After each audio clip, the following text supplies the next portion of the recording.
Oh, the land of the free and the home of the brave. I'm a proud American from my birth to the grave. 47's the tall, took a bullet for all. Didn't flinch, didn't run, still they answer the call. And we say, be tight, be tight, be tight. Officer Tatum Show. Be tight, be tight, be tight. Officer Tatum Show.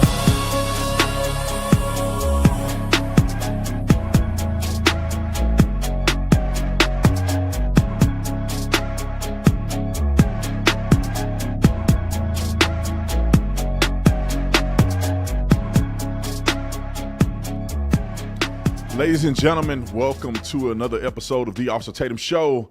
I got an incredible guest that's coming on right at the top of the hour, but I first want to say happy Monday to all of you. Thank you all for joining the live stream, and I know a lot of you guys are going to jump in here soon. And just know that we are on the right path. Only a few days left before Donald Trump is sworn in. I will be there. I don't know if y'all going to be there, and if you're there, just say what's up to me when you see me. But we're going to go to the inauguration because we think that it's incredibly important that we be a part of history, because Donald Trump has done something that nobody else has ever done in the history of politics, and that is get so much backlash and so much hate and so much division against him unfairly in many cases, and he still was able to persevere. They tried to kill him. They tried to imprison him. They tried to impeach his character. They literally impeached him as president. And Donald Trump is still standing. What does that do? That gives us the confidence and motivation that we should be inspired to do the same in our own lives. We should have our own presidential run in our own lives and be able to persevere and make a difference. But I want to give you guys a quick background of my next guest. This is one of our first interviews that we've done live. So I know this is going to be a treat. You guys are going to enjoy this person. I mean, you've seen me make a video about something that she said on Piers Morgan's show. Her name is Lindy Li. And I'm going to give you just a quick background regarding her before we interview her. Okay, so she was born in China.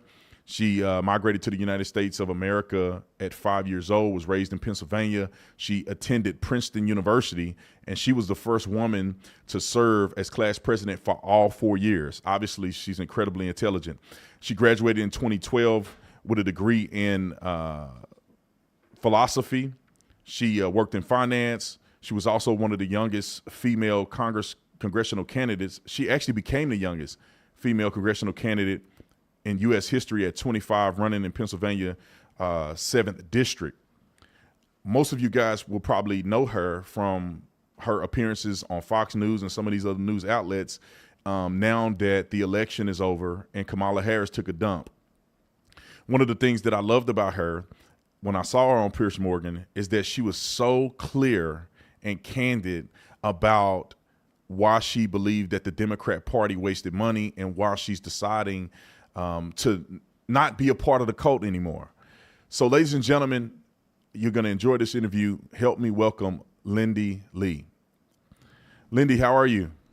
Officer Tatum, it's so good to be with you. I've admired you from afar for a long time. It was such a surprise to see you talk about me. It was such an honor. Thank you for noticing my interview.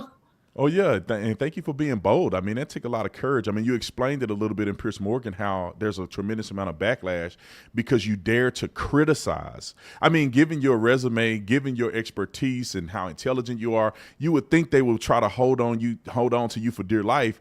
But they turned on you when you made observations about how they've done things that you don't agree with. So can you describe just real quick what changed? Because you obviously were a Democrat. You ran in the district, what was it? You ran 10 in years ago, 7th District 10 years ago as a Democrat, right? As a Democrat, I've always been middle of the road, though, except I didn't leave the Democratic Party. The Democratic Party lurched to the left and left me. I grew up as a Christian. My family has always been conservative. I've been moderate. But in recent years, the Democratic Party has been zooming to the left on every issue, from everything from DEI, woke, bathrooms, everything.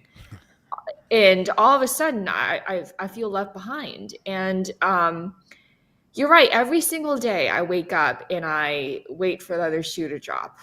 That's the truth. Like I wait for another hit piece. I wait for another viral tweet lying about me. Sometimes I want to sue them for defaming me, but then there's a Streisand effect. You know, you don't want to elevate your liars. You amplify them and give them oxygen if you actually sue them. But a lot of the things that are said about me are simply not true because I live a very clean life.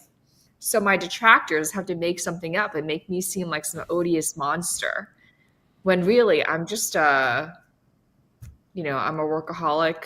I don't even drink alcohol, man. I mean, guys, come on. Like I live a very clean life. But they want to make you out to be a bad person because you Exactly. Like their someone lunacy. who's out to make money, who's doing this greed. I haven't been paid a single dime or dollar for anything that I've said. Everything that I've said is reality. The fact that they set Harris campaign and her super PAC set $2.5 billion on fire. And to be perfectly honest, this wasn't entirely Kamala Harris's fault. This is the people managing her campaign who should probably never have a job in politics again. But Kamala was honestly too. Do you think this was? Do you think it was sheer incompetence, or do you think this Greed. was Greed is a primary money motivator. grab? Right, greed. Money Was grab. it a money grab? Was it people like they said, okay, we have an opportunity. We have Kamala Harris. We don't care if she win or not. This is an opportunity to line the pockets of, because you mentioned in the interview with Piers Morgan that Al Sharpton got almost $500,000 to interview her. And so what other things do you remember that, set off a red flag for you in the spending that they endeavored in? Officer, you're absolutely right. And to be perfectly clear, I didn't know about this until after election day, because the reports weren't filed.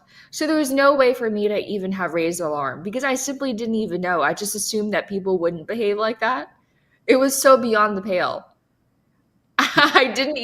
We had no idea that this was going on. We thought that the money was being spent on GOTV and canvassing, like the usual traditional stuff. But then we learned after the campaign that they were advertising in places like Florida, Ruby Red, Florida, where we had no chance of winning, simply because they wanted the advertising commission. So for TV advertising, the people placing the ads get millions of dollars. And just to put this into perspective, $500 million of her campaign went to just 4 well-connected Democratic firms like Bully Pulpit International. Maybe you've heard of them. It's a very Obama world consulting firm. And so you're so right. It was definitely a cash grab because either they knew that she had no chance of winning, even though they told us differently. Either they knew that she was going to lose and they said, okay, we should take advantage to make as much money as we possibly can while the donors are still there. Because once Trump wins, there's not going to be another boondoggle. There's not going to be another cash cow, so we might as well live it up. Or number 2, they thought she might win and, wanted to make as much money by running ads in places where we had no chance of winning. Like Iowa, like Florida. I mean, come on, there's just no way. And that's why the Ann Seltzer poll a few days before the election was so suspect, right? There's just no way that a San Francisco liberal would have won Iowa, the cornfields of Iowa. Right, and that's what inspired me about what you said, because I feel like you were on that side, right? You supported them, you helped raise money to the tunes of tens of millions, maybe even hundreds of millions of dollars for them, and to see you come out in such an authentic way to say, the donors are asking, what the F happened? Like, what did they do with the money? The people. This is the thing, they harp on the little man and how the Republican Party is only for the billionaires and billionaires. They literally siphon money from the everyday American, the hardworking American, the American that believed in the campaign, believed the lies, that thought they had a chance, that wanted to defeat Trump, whether they were ignorant about it or whether they had full confidence that he wasn't the candidate that they want. The everyday person paid money to her campaign, and they just blew their money. I mean, the people who are big money individuals that are billionaires that are putting money into this campaign, and they're just blowing their money.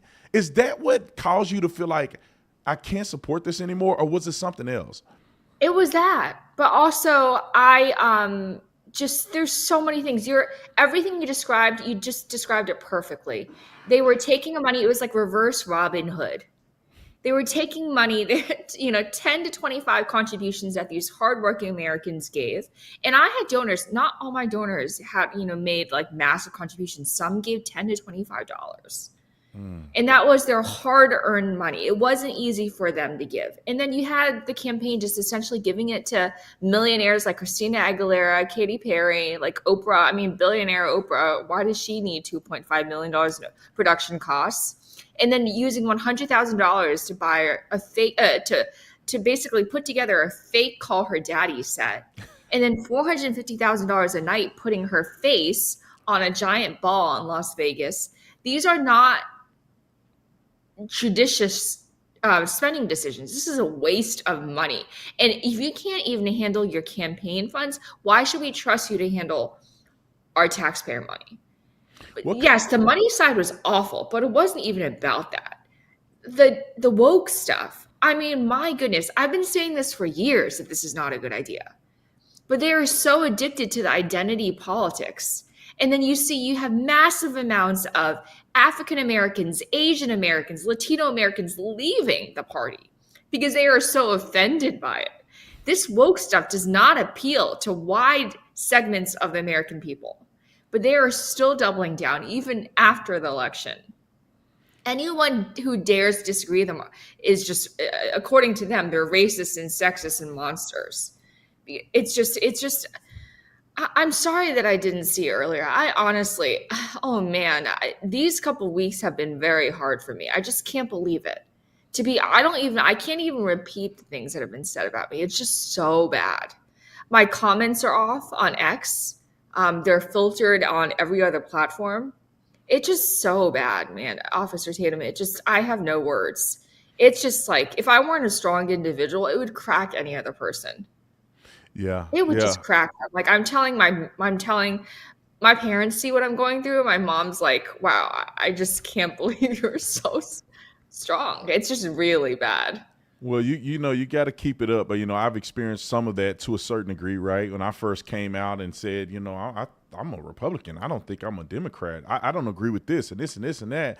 I mean, people in my family had things to say about me, not in my immediate family, but some of the extended family had things to say about me. And I heard it through the grapevine, right? They won't say it to my face, but I know they say stuff about me. And then people at my church disown me. People that I went to school with. I mean, high school. We were best friends in high school. They come out against me and call me the N-word, and I'm a sellout to my race. And so, but at the end of the day, what keeps me going and what should keep you going as well is how many people you're actually impacting by being authentic. Because the worst thing you can do is to see the issue happening and see the way they've wasted money and how bad they are as a party and on these social issues, and just be quiet because you're afraid of the backlash. But I take my hat off to you by you saying, look, I'm just going to tell the truth and let it happen. What you will find is that you will begin to get people who are authentically interested in the reality of what you're saying, and they will become the new audience that follow you and people who support you, and these lunatics will just go by the wayside. You're so right. Lunatics is the word. Thank you for calling it the way it is. And you're so right, because although I've lost so-called followers, I've gained more. I'm getting messages from around the country, and I read all of them. So thank you if anyone's listening. I really, it really sustains me. And I feel like I'm coming home because this is where I've always been. I grew up as a conservative, and I kind of grew up in the era of Obama, and I fell in love with him. And I was just, I think I was kind of indoctrinated by the whole hope and change thing.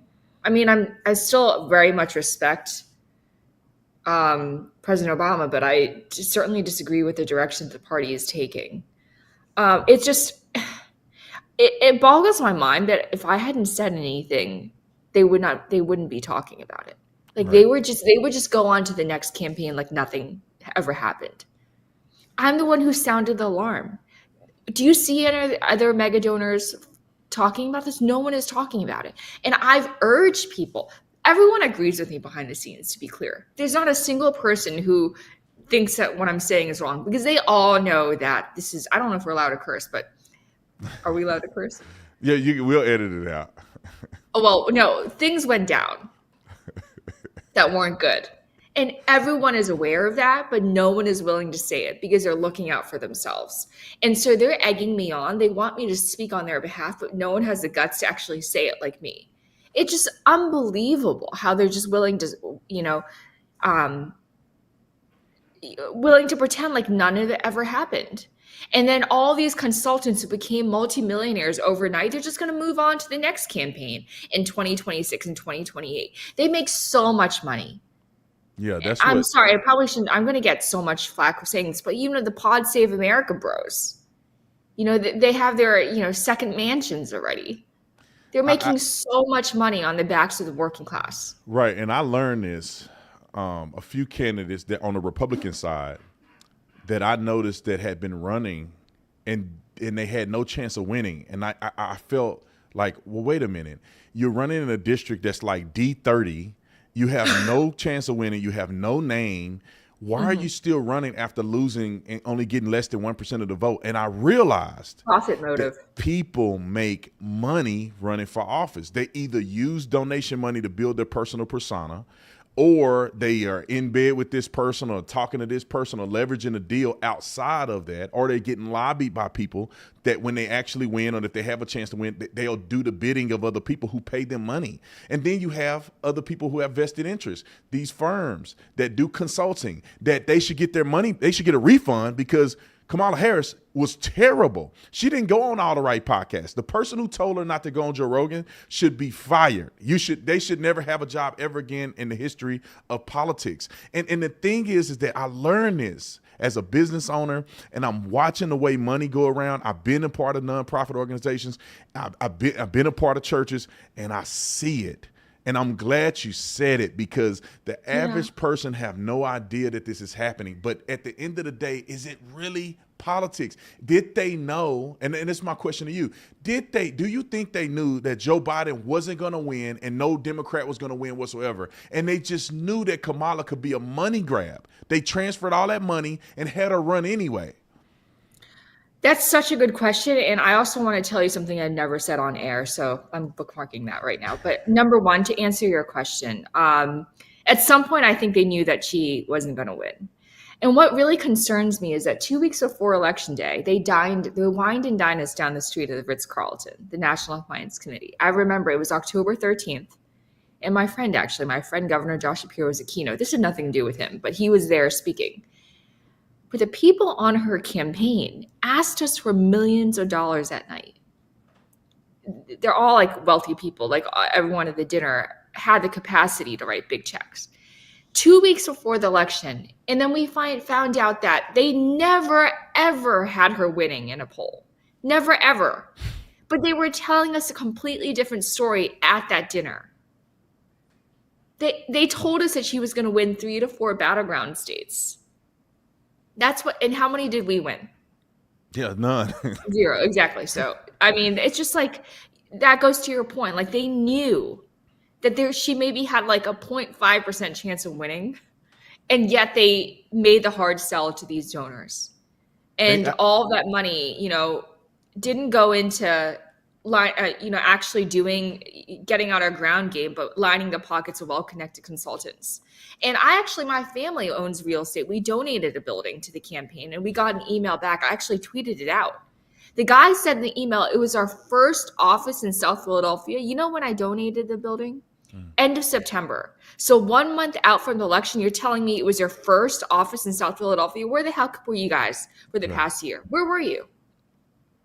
Yeah, it's using that money on yourself rather than opening offices. But here's the thing that I've never said on air. When I ran for Congress, I was 24 when I got started, 24, 25. I was so painfully naive. I genuinely thought that I would have a chance to serve our country. This is like, the mind of a 24-year-old, right? Yeah. So naive, such a precious baby. But I did this because number one, I wanted to end gun violence. Sandy Hook had just happened. It happened on my birthday in an old neighborhood. I used to live in Connecticut. And it became my life mission to stop kids from dying in school. And that's why I ran for Congress. Okay. So my family is well connected. My dad is a real estate executive. We raise hundreds of thousands of dollars, and people saw us raising hundreds of thousands. So all these consultants latched onto me like a bunch of leeches. Honestly, parasites. I'm sorry, but that's what it is. There's one guy, Steve Kramer. I'm naming him because I have a paper trail, and this is all true. He took $65,000 from me in chunks, not just once, but multiple times for a ground game for polls that didn't do anything for the campaign but lined his pockets. Last year, I was just scrolling Twitter. I guess it was X at the time. I was scrolling X in the middle of the night. And guess who got indicted? Oh. Steve Kramer. And what did he do? He was a guy behind the New Hampshire robocall that pretended to be Joe Biden. Oh my goodness. And he got fined millions of dollars. And I was like, holy, you don't have to bleep it out, but you know what I'm saying. I was shocked. And I woke up my family in the middle of the night. I was like, oh my God, it's Steve Kramer. He did this to me. He took advantage of a very naive and well-intentioned 24-year-old who just loved her country. And he took my money. You took my money. And I'm never going to get it back. And you took advantage of someone who just wanted to serve her country. And I'm just saying that what happened to the Kamala Harris campaign was that on a much larger scale. But it just, I'm telling you this story because there are a lot of consultants who move from one campaign to another, taking advantage of these candidates who really mean well. You know, like what did it, like it was seriously 24 years old. I left my Wall Street job to do this, to end gun violence. It's my one issue. Yeah. And then he just basically stole from me. I'm glad he And got you should look up indicted. the guy. It's Kramer with a K. I'm gonna And look him up. he's like an actual criminal. He in the court of law, like not even in my mind. He's been found to be a criminal. I'm glad he got that. You brought up an interesting point. We're gonna have to. I want to be cautious of your time, so we're gonna have to wrap it up here soon. But I'm glad you brought up this point. We probably have to do another interview so we can flesh this out. Maybe even a long form, maybe in person, because Always welcome here. yeah, how many people, how much money is in these politics? Because every year, people in the House of Representatives, literally every year, they have to campaign because they got only 2 years. So they got to campaign as soon as they get elected to get ready for the campaign in the following year. And some of this stuff is just completely asinine to me because in cases where you have two candidates, one is a good one is probably not as good, the person with the most money is going to win. And these people that are in consulting firms, these people who help fundraise, they make so much money. And these candidates who are on the bottom of the ticket that know they can never win, they all are just making so much money. And we are deceived to think in part that we can actually vote for some of these people. When in fact, maybe, just maybe, a lot of these people are appointed before we ever know it. They know Kamala is not going to win, and they're going to just make a lot of money off of us and give us this facade on television every day and act like she really has a chance, and she's got so much momentum, and she got all these celebrities that are endorsing her, and they're just literally lining the pockets of super wealthy people. And they knew she wasn't going to win, but then also, in some cases, they know that a person is going to win because they're going to fund that person to victory. And I think the American people don't have the voice that they think. One day, you and I will have a longer conversation about it. But I really appreciate you. I admire what you do. I'm telling you, I'm not inspired by a lot of people. And I don't want to sound arrogant, but I'm not. But when you spoke on... You're a BFD is what you are. So you inspire people, you know. Good. You're a shining star. I hope you're just incredible. You basically built a kingdom. And so many people respect you. It's just mind-boggling. I'm so proud of you. You've achieved so much, and you're just not afraid to speak your convictions. And we need more people like you. You are a leader. of men, so and women, and it's such an honor to finally connect with you. I've spoken with many people in the past couple of weeks, and they all sing your praises. You don't even know. Wow, that's great. Yeah. I'm glad to hear that. I try my best. I try to be the way God has called me to be. I try to treat And you everybody know with what? respect. I wear this everywhere. I've worn it for 15 years, and I Wow. wear it shamelessly. I've gotten a lot of flack from Democrats because they hate religion, Right. but this is just me. But yeah, keep So up the good work. Keep up the fight. We'll come back and do another interview. But I want you to tell the audience, where can they follow you on social media? What you have coming up next? Let them know while we have them here. thank you. Yeah, I'm Lindy Li, LNDYLI on X. Unfortunately, I've had to turn my comments off, but hopefully I can turn them back on soon. But the abuse is just a little too much to take. It's just a temporary measure. I'm on Fox on Thursday night, Fox News at night, 11 p.m. Hopefully you can catch me. But I hope everyone who watches this video who isn't already following Officer Tatum to really follow him. He is one of the few truth tellers out there, and he is just unabashed in his pursuit of the truth. And yeah, you're just getting started, man. Oh, I appreciate This is just that. a warm-up round. Well, awesome. Thank you so much. It don't make me grin on live. But thank you so much for the kind words. That does mean a lot, because I often wonder, what kind of impact am I making? I want to just do the best I can.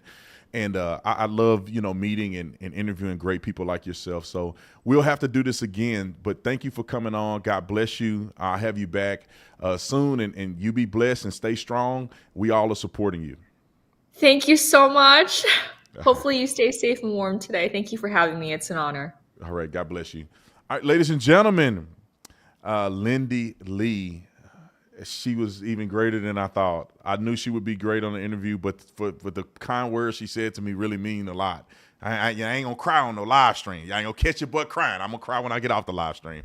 But I really felt what she said, and it's a blessing, because it's a prayer that I've always prayed to God, that I'll do right with influence. If you give me a chance to be who you call me to be, and whatever direction you want me to go, I'm gonna try to do well with it. And I had a person last night, or I took my wife on a date. I ain't gonna tell y'all what restaurant we was at, because I don't want nobody coming in and trying to hurt us. But I was at a restaurant, and a person from Canada came up. Wonderful guy. And I'm telling you guys this. If you support me, you follow me, and you catch me out at a restaurant, come up and say hi to me. I'm not too good and too occupied to say hello and take a picture or whatever. I'd say wait till I'm done eating. But if you're getting ready to walk out, say what's up to me. I'm totally fine with that. I absolutely love that. And the guy really inspired me because he came up and said, "Man, every night, my wife and I from Canada, we watch a show every night. You have given us peace in the midst of this chaotic political arena, or chaotic political time." And that just means so much to me, because I'm just glad that God can use me in some way. All right. Thank y'all. Y'all make sure y'all go follow Lindy Li. We'll put her links in the description section if we don't already have them there. But she was such a wonderful woman. I just love smart, intelligent people who wake up to this stuff. And I'm glad that they're losing a lot of good people, because she was a great asset for them, raising money, connections, very brilliant, a young woman that have changed culture, especially being a person who was born in China, came here. I'm sure her family has a diverse background, and for her to be educated the way she is, one of the first, I think she was the first female to be class president for all 4 years. She went to Princeton University. I mean, they lost an incredible person. And good for them. Bad for them and great for us. All right. So, but anyway, let's get to a couple of things. Canada's Prime Minister Justin Trudeau, the weenie man. I call him weenie man. That's the softest, wackest, cowardice. Look at his face. It's a face that another man will slap and he won't do nothing about it. Now, I won't slap him, but another man will slap him and he won't do nothing about it. He'll cry. Justin Trudeau will get slapped by a cross-dresser, a drag queen, and he'll go sit over here, maybe right here. He'll go sit here in the fetal position and cry on the steps of this house.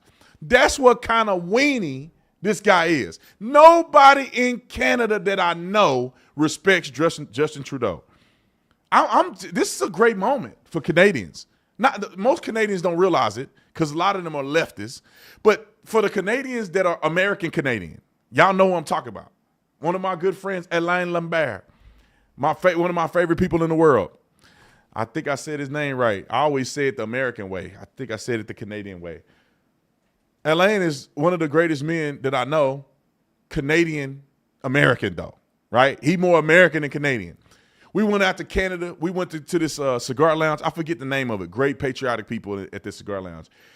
Didn't know that this idiot and a lot of other Canadian people think it makes sense that you can't smoke cigars indoors. We had to literally go outside to smoke a cigar in the parking lot. Bro, don't you got bigger fish to fry? They tax cigars at like 100% because they're weenies, man. Real men smoke cigars. I just want you to know. I'm playing. Somebody gonna get mad at me for saying that. Real men do smoke cigars, by the way. You remember Winston Churchill? He was the king of smoking cigars while he doing his thing, and he was pivotal. Anyway, let's go back to Justin Trudeau.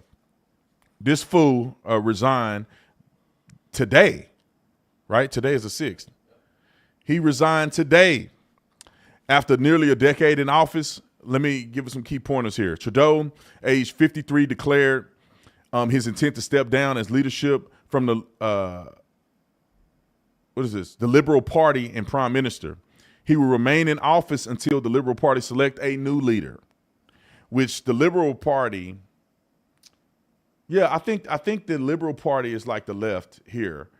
And the conservative, the Liberal Party is like the extreme lunatic left in America. I think the Conservative Party is like the old Democrats. They don't have far right. They don't have Donald Trumps. I think all of them are kind of in the middle to left. They don't go right. And so this fool is the leader of that extremist party. And I don't know if you guys remember them banning AR-15 and then they banned handguns in Uvalde when Uvalde happened. A shooting in Texas with an AR, they banned handguns in their country. I really do hope that Donald Trump can destroy the economy or let their economy destroy itself and he take over Canada and make it a 51st state? And we could just take it over. All that land and resources, we'll do better than these weenies. All right, anyway, let's see. The reason for his resignation is a significant decline in public support for both Trudeau and the Liberal Party. Internal pressure with the majority of the Liberal Party urging him to resign. Economic challenges, including raising inflation and housing costs, leading to public dissatisfaction. And then there's another guy, I can't think of his name. Let me see here. Abrupt resignation of the Deputy Prime Minister and Finance Minister, Chrystia Freeland, in December 2024 following a disagreement over fiscal policies. So that was a contributing factor. I don't have on here, but they got a conservative guy. Here you go. The Conservative Party, led by Pierre, I can't say his last name and I ain't gonna try it. Currently lead the polls ahead of the upcoming general election anticipated on and before October the 20th, 2025. Now that guy, I don't know if y'all know Pierre, but Pierre is the guy that I think would be like a Donald Trump-esque in Canada. I think he would be esque because when you see him talk, when you see him give statements, when you see him calling out the bull crap that Trudeau and them are doing, he sounds like an American to me. I think he was the same guy that was eating that apple in the vineyard. I don't know if they were at a vineyard or what. It looked like he was at a vineyard. He eating that apple and just calling them out. Do we have that clip? We don't have that clip. Maybe we'll do it in post-production.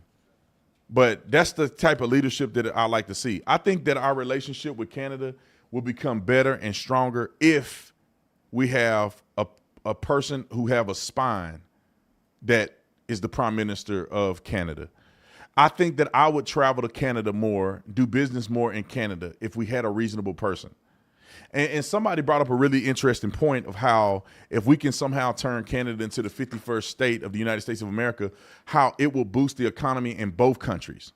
Because then there won't be that big block at the border and all this other stuff, the currency and not the currency, but the taxes and all of that minutia. And then we will be able to preserve the resources in Canada, have a northern border with, that we have with Canada's northern border, right? That'll be our border now. I mean, we would probably be a very powerful actor in protection of the United States' best interest if we had that much land mass, resources, and we could increase our southern border all the way up to the border of Canada. I mean, people already travel back and forth. You live in Seattle, you're going back and forth. If you live out in New York, you're going back and forth. Montana, back and forth. And if we didn't have some type of restriction, I mean, products, and I think it'd be great. I'll probably buy some land in Canada because in the winter season, it's like Seattle and Oregon is miserable. But in the summer seasons, Canada is probably one of the most beautiful places you can go. All right, let's move on to the next topic. What was the one that I had sent earlier? No, it was one clip that I sent in a chat. Let's go with the Bill Maher clip. I want to talk about Bill Maher quick. We'll jump to that. Bill Maher, I think he's still spineless to a certain degree. And I say these things to people because I say these things about people, even though I know one day I may run into them. And there's a little bit inside of me that's like, don't say nothing too crazy because you may run into these people and you may not have an opportunity to go on their shows and then you can say what you really want to say to them on a show because they'll be terrified of you being there. But at the end of the day, I got to say what the truth is and how I really feel. And if a person don't want me on their show or whatever because I'm telling the truth, then that's on them. I couldn't care less. My show is probably bigger than your show anyway. Anyway, so I think that he's coming around. But I think that a person that don't love God and don't have a moral compass is blown to and fro by the wind. I think the reason that Bill Maher is not as solid as he could be because he don't believe in God. I mean, he has the arrogance, just like some of these other people. They have the arrogance of believing that they know better than what God is and what God means to the people that have been worshiping God for, I don't know, thousands of years. The pompousness and arrogance that for a person to think that there is no God is insane to me. And I think that's why they can never come around the bend. Right? They always confused about this, that, and the other instead of having a straight vision of what is true. However, I do think he's vital in checking these Democrat nut jobs that come on his show or that's doing stuff in the public because he's at least have enough spine to stand up for what he think is right. But let's play this clip real quick. John Cryer, I think this is how you say his name. John Cryer, I could tell he's a leftist when I watch the film. But let's listen to Bill Maher really put him in his place on this show. Roll the clip. You're asking too much often to rewrite like the idea that when someone is born, there is a default setting for humans, male and female. Not everyone is. Now, a real conservative would say, no, everyone is. I would never say that. But I think there are chromosomal spectrums. There's a default. There's a default setting. Hermaphroditism. But then there's a whole other section, and that's great, and we should protect those people. But don't pretend there isn't also a default setting. And you can't rewrite the world so that every baby is just a jump ball. Oh, it could be anything. No, if it's got a it's probably a boy. And if it's Probably. not, we'll deal with that. We'll deal with that in a compassionate way. Well, yeah, but we'll also be apprised of the idea that children don't know about anything. Yes, sometimes it is obvious, and we should address it that way. But I mean, kids, Christ Almighty! I mean, the idea that I would, as a child, would have had to have dealt with something like this. Well, again, the people that go through it don't say this is the life I want. No parent wants to be in the midst of those choices. It's terrifying. Some kids these days actually just do want to be trans. It's cooler, agree. John. I don't it's agree. A thing. Nope. Oh, I don't agree. Come on. I don't agree with Bill Maher. All right. I wish I was sitting there so I can be engaged in this, but I can't sit there, so I'm going to engage. I'm going to play the clip, so don't worry. But I agree with Bill Maher on this. Like, I got kids, right? I don't know how a parent with kids can be this stupid. Ain't no way that my like think about this for a minute. My 3-year-old understands that he's a boy through contextual reality that we set before him. If we were to go and say, he's ambiguous, what are you? I mean, we have to reinforce, you're a boy. This is what boys do. This is mommy. Mommy has boobs. You don't, because that's his thing. You're like, mommy, boobs. That's mommy. Mama got that. That's women. Women got that. See, daddy ain't got them. If he don't start working out more, he might get them. But daddy ain't got them. That's a mama thing. See what you got between your legs? Stand up and pee like daddy. Let me show you how to do this. Me and you got this one. Mama ain't got that. When you start, you got to start helping them understand what this is. My son is not thinking I'm a straight male and I like women. Like my son, he 3. He 3. He throw a fit because he can't get his Lego man on to do like this. Have a whole meltdown. But he know his gender. But he crying because he want to get his arm to be like this instead like this. But he know his gender identity. Are you sorry son of a guns? I'm so sick of, I don't even know why we having this conversation. People like this are just asinine to me. Parents go, I don't want this reality. Then create a new reality. There's no way your 7-year-old is thinking about sex. There's no way your 7-year-old know who they're attracted to unless you're exposing them to that. Holy smokes. Roll the clip. I know. That's the name of the show tonight. Well, your eyes are not open to that, I think. There are some kids, especially, why is it like so much more prevalent like here than Indiana? Well, are they suppressing it there? Maybe a little. There's a societal suppression, but it's like left-handedism.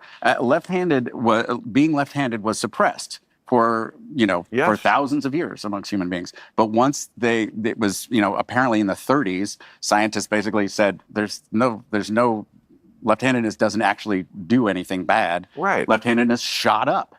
People just stopped training themselves to be right-handed. And this has happened societally before, and that's the closest analog that I can think of. But his analogy is ridiculous. And shout out to the right-wing angel. This is where we got the clip from. His right-handedness and left-handedness is different than gender, right?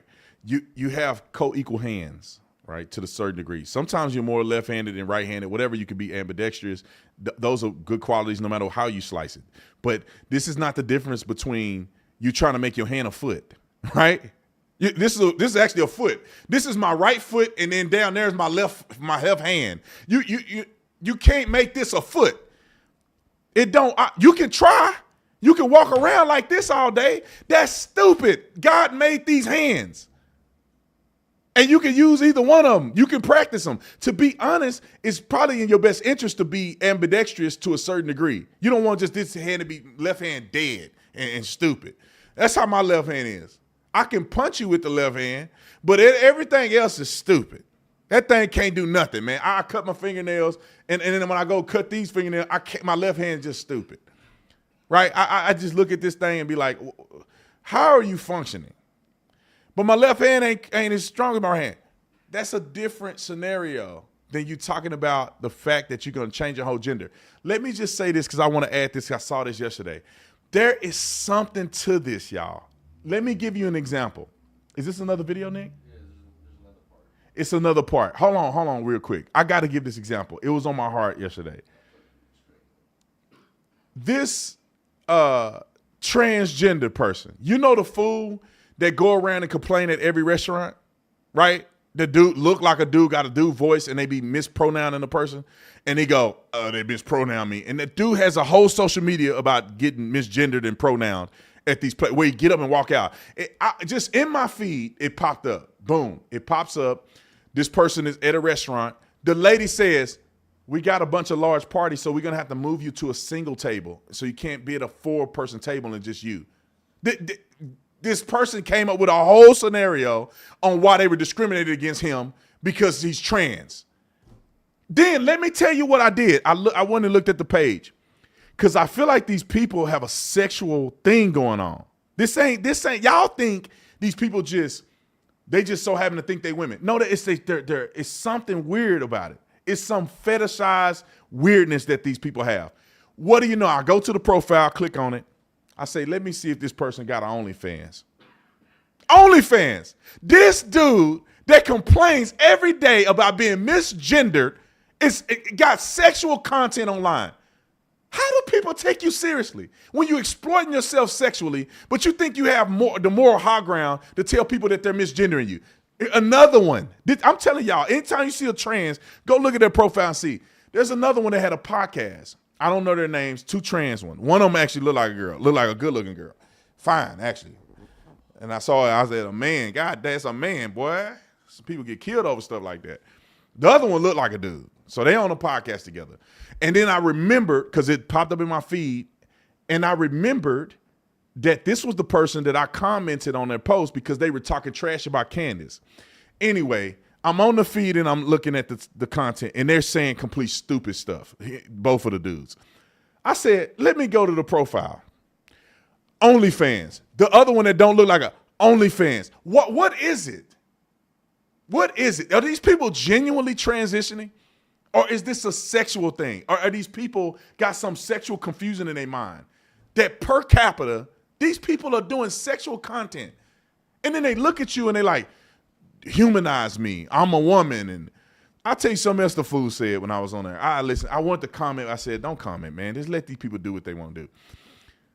They said coming out as trans is better than kind of being incognito.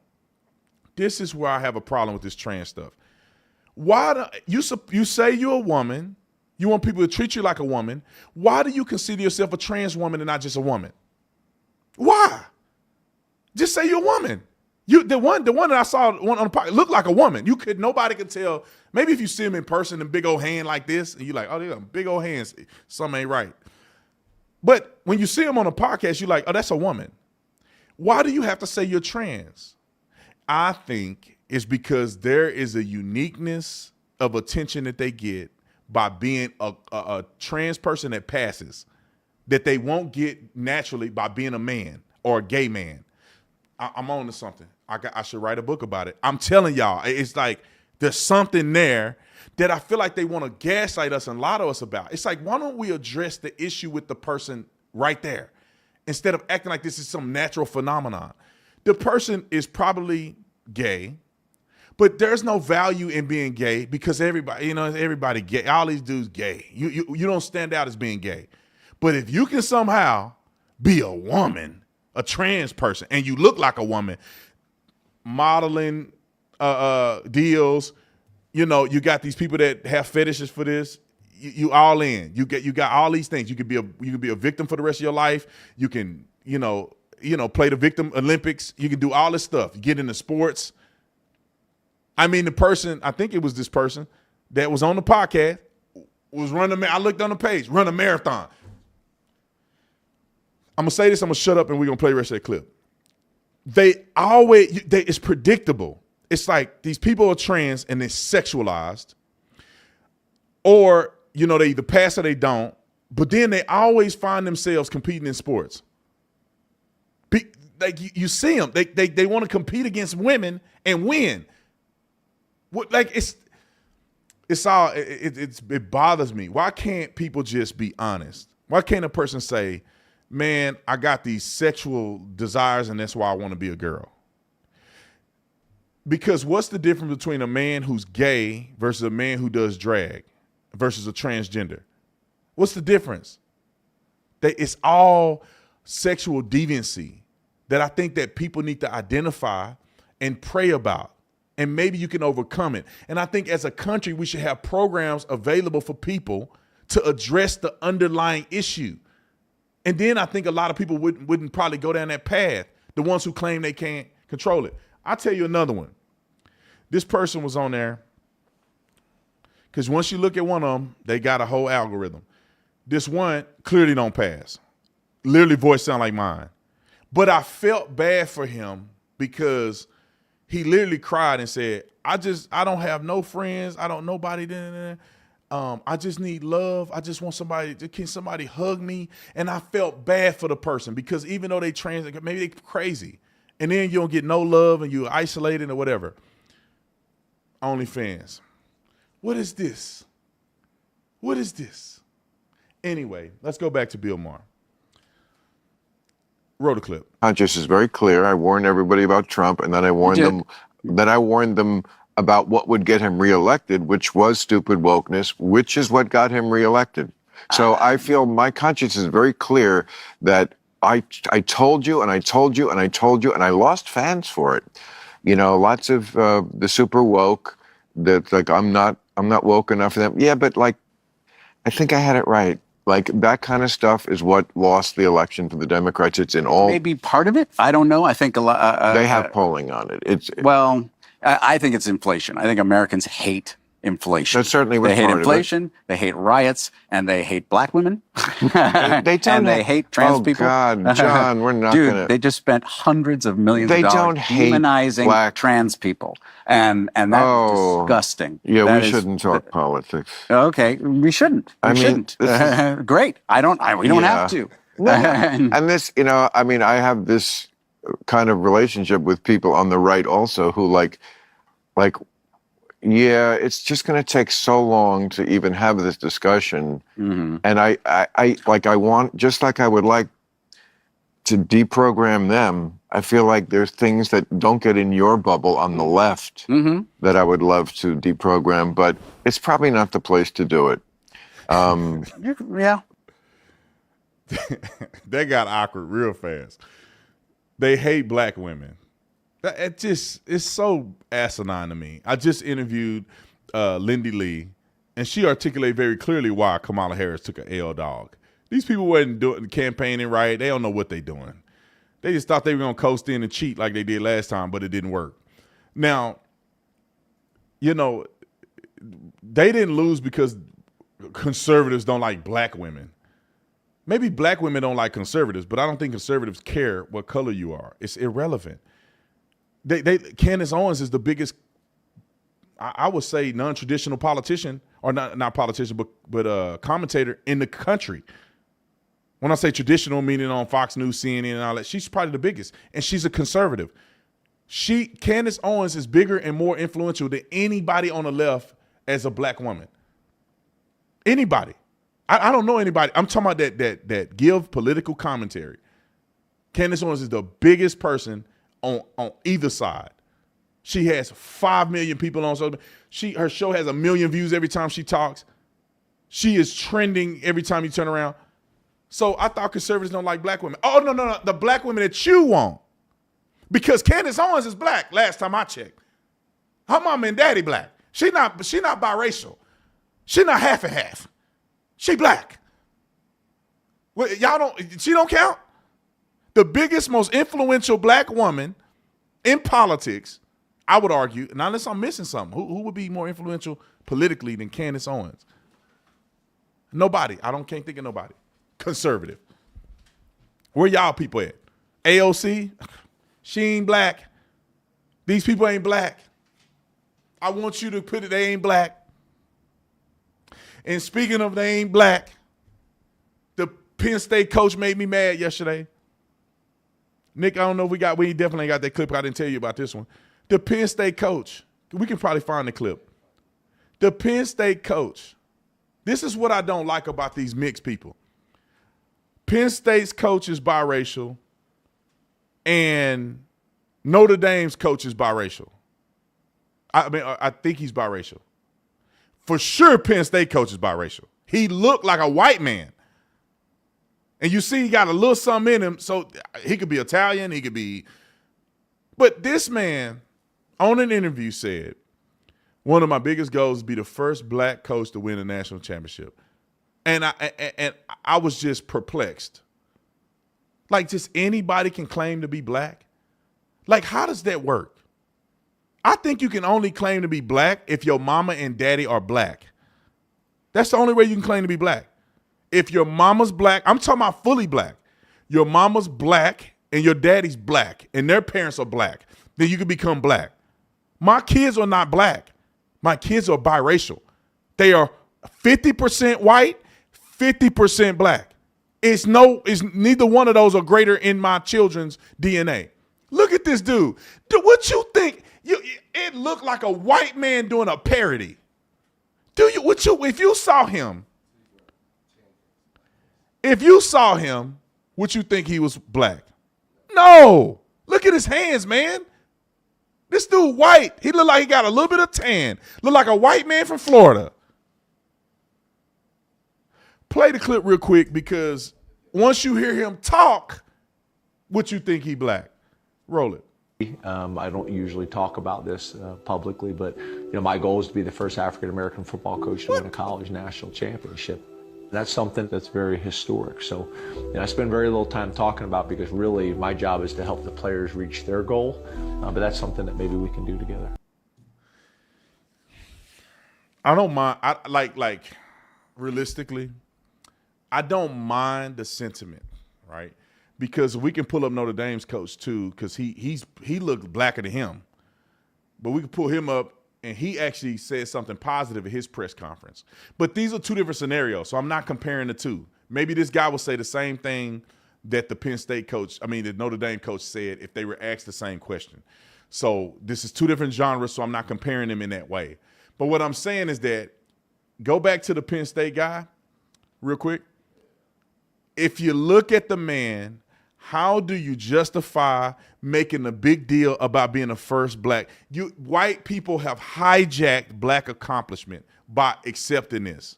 And black people have too. I'm just being honest. If you black, if your mom, this is how it works. My mama black, my daddy black, my grandmama black, my granddaddy black, on both sides. So when you come from a family like that, then you can say I'm black. My grandfather was the color of my t-shirt. My grandmother's a little lighter. She may be mixed somewhere down the line, but her mom and daddy black. I got the whole family tree. When I accomplish something, if you want to make it a thing, you can say Brandon Tatum as a black man did this. This man's parents, one of them is white. I put my life on it. Why can't you say I'll be the first biracial coach to win the championship? Because when you say you're black, when you're biracial, you are neglecting, which is wrong, the white side of your family. You're neglecting that. You have just as much DNA, history, and lineage from the white side as you do the black side. Nobody can tell me anything different. My son, his grandparents are white on my wife's side. All of them. They are just as much of loving grandparents as my parents who are black. It's not like my parents get more love and they get more connection. They love them the same. That's their baby too. I hate it when I see mixed race people do this. You are not black, brother. You biracial. And remember the first black president they gave us? He was biracial. Remember the first female black vice president? She's biracial. None of these people are authentically black from Africa. Direct line. None of them. So stop making it a deal. Let's go to the other coach from Notre Dame. Now, I'll give him his credit. Penn State coach, he married a black woman. She looked mixed too, but she looked black, right? So at least he married a mixed race. Now look at him. Suave Lopez. He looked like his name should be Lopez or Gonzalez or something. He looked like a Dominican. You know how them dudes be playing baseball and you're like, oh, that dude black. He from Chicago. And then he started talking. He started speaking Spanish. You're like, wait. You speak Spanish. What is going on here? That's what he looked like. He is not black. I thought he was a little black. He looked more biracial now than I look at him again. Let's look up his family tree. Put in Notre Dame head coach's parents. Put his wife in there too, because I want to see if he married a white woman or not. That's his parents right there? So he Asian and black. Yeah, so is she Asian or she black? Wow, she mixed. Yeah, see if you can pull that up. We'll do it in a minute. We'll pull up his parents. Looking at it, his daddy looked like he colored my shirt. His mama looked like Lindy Li. So technically, he's black and Asian, right? Does it say that right there? It's fair to. I think it's fair to assume that. He looked like he's black and Asian. Now, how do you become the first black anything? You're black and Asian. Roll the clip. You and James Franklin are kind of making history here. Can you kind of just put in perspective what it means to you to be, one of two black coaches in this playoffs? Yeah, it's again, you're very grateful. It's a reminder that you are a representation for many others, and many of our players that look the same way I do. That your color shouldn't matter, right? And that the evidence of your work should. But it takes everybody. Now, I didn't watch the whole interview. He may have went on to say some more woke stuff. I don't know. He was kind of getting woke there. I'm making the point to say this. We as a society, do you understand how stupid and ridiculous we are? That we literally exacerbate and elevate white supremacy by doing this. White supremacy, back in the times in our country where it was extreme and racist, they did not want race mixing. So if you were at any drop, it used to be called a one drop rule. If you had a drop of Negro in you, you were no longer accepted as white because they wanted to keep the white race pure. I don't know how many times I got to say this. They wanted to keep the white race pure.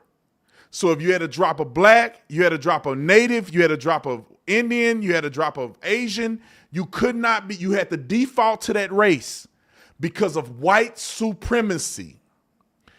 And the people who are advocating for black power are exemplifying, elevating, encouraging, and endorsing white supremacy by looking at a man who's black and Asian and saying you can't be Asian because Asian don't mix.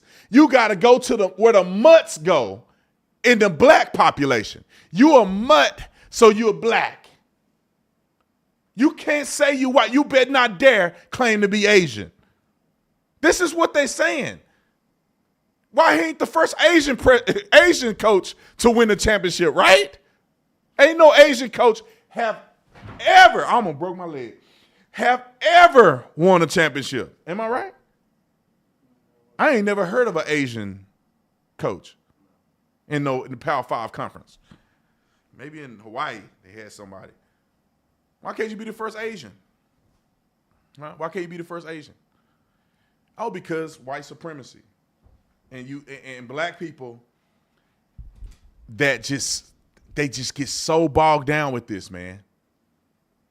I just don't get it. I don't accept. I hate it to no degree. Leave that race stuff out of it, bro. Focus on winning the game. I swear, if I was a coach and I was biracial and somebody said that, I'm like, miss me with that stuff, bro. They ain't got nothing to do with me. Y'all can make up whatever color y'all want. It's about winning games. Because to be honest, you should identify with your white players just as much as you identify with your black players. Why? Or him with the Asian players. Why? Because your mama is Asian. And you probably got a whole family that you hang out with that's Asian. Probably got siblings. Y'all all mixed. Oh, I can beat a dead horse. I wasn't even supposed to talk about this. Let's move on.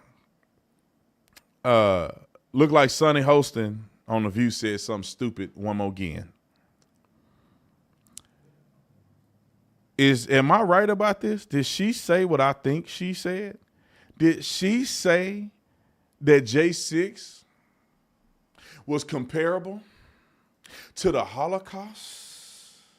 You can't tell me that's true. Nick, tell me that's not true. Did she say that? So she said this. She said the word J6 and Holocaust in the same sentence. Ain't no way. Ain't no way. Ain't no way. Ain't no way. Ain't no way she said that. It ain't no way, Nick. Tell me, play the clip. I think we need to find moral clarity, in this country. And I just remember after January 6th, you had someone like Mitch McConnell placing the blame on January 6th where it belonged, squarely on Donald Trump's shoulders. And then you started seeing people backtrack that and losing their moral center. You had Condoleezza Rice, I believe, on this very show saying, we need to move on from January 6th. I say no. You don't move on, because January 6th was an atrocity. It was one of the worst moments in American history. And when you think about the worst moments in American history, like World War II, things that happened, like the Holocaust, chattel slavery, we need to never forget, because past becomes prologue if you forget any race. I want to ask you. Take me now, Lord. Take me now, Lord. What? World War II? Did she say World War II? World War. I can't do it. World War II? The Holocaust?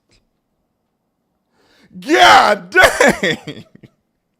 January. Bro, did something happen on January 6th that I was dead? You talking about protesting at the Capitol building and grandma and them taking selfies and grabbing Nancy Pelosi's podium? That's like World War II? Does she know what World War II is? The Holocaust. 6 million Jews died in the Holocaust. They branded them and all kind of cooking them in the oven and all kind of stuff. What? This lasted for, I don't know, 2 hours? How many people in government got hurt that day? None. Nobody. Not a politician didn't scratch a toenail. And it's the worst event in America, one of the worst events in American history. Can you, 9/11? Ma'am, you in 9/11? Look at this. This is like immigrants. I mean, illegal immigrants do more damage than it. The cops right here. The cops are right there. Look at this. Would you look at this? This is the worst atrocity. What the fudge is going on? Look at these people. Look, is he taking a selfie? Are they climbing on a wall? He fell. Look at this. They walking. They walking in circles. This is like a tour. They're on a Capitol tour. Nobody's even violent. Look at him. They didn't walk around with a flag in their hand. The worst atrocity. Jesus of Nazareth. The cop walking behind him. He ain't even arrested him or nothing. He ain't pepper sprayed the guy. He ain't tased him. He walking. They just walking. This is the worst atrocity. We should never forget World War II. Like, how are Jews not canceling this lady? They get mad at Candace for what she said. This woman just said that this is like the Holocaust. He beating on the drum, and this is the Arizona Capitol. But it's the guy, he beating on the drum. Nobody died except Ashley Babbitt, which she didn't deserve to die in my opinion. But she should never climb through that window like that. But the man shot her in the neck. I mean, bro, he the only person in the building with his gun out. I wish Nick, can we find a clip of that? Like, I just need a picture of that scene right there. If we can find a picture of the scene of Ashley Babbitt, like right there, not when she's getting shot, but like that scene. It's probably, like when you look back at it, and I'm gonna move on. When you look back at it, you see the police. They were standing in front of the door initially, standing there. Nobody's being violent towards them, nothing. They're just standing there. They don't have their guns out. They don't have nothing. They just standing there. The door is barricaded. These men move off to the side. They're on the wall. The door was here. They moved out to the side. They're standing right against the wall doing nothing. They don't have a gun out. They're not even talking to people. They're not doing anything. You can look through I made a video about this and they freaking shadow banned my video. You can look down the hall. People are just walking around. Nobody has a gun out at all. The police, the congressman, nobody in the building that we know of and that we see on camera in the present moment where Ashley Babbitt was climbing through that window, nobody had a gun except this dummy that's standing in the corner with his gun like this. He could have walked up and slapped Ashley Babbitt out of that window. He got his gun on her. He could have pushed her out the window. He like this. People are walking behind him like they just looking and going on. Congress members are walking around. This fool like this. The police are standing here. He's like this with a gun out.